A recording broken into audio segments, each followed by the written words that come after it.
Hey, if you want to check your Reels views on Instagram, let me show you how quickly you can check that.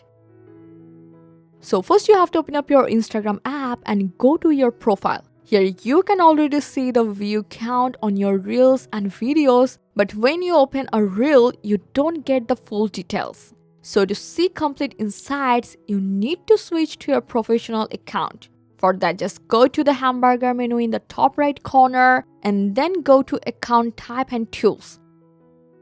Then select Switch to Professional Account from here and follow the on-screen steps and finish the setup. And once that's done, just go back to your profile. Now you will notice that all the posts, reels and videos shows their views count.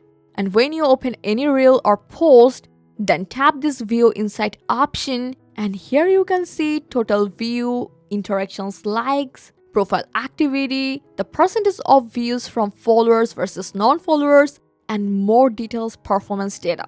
And this is how you can check your Reels views and full insights on Instagram.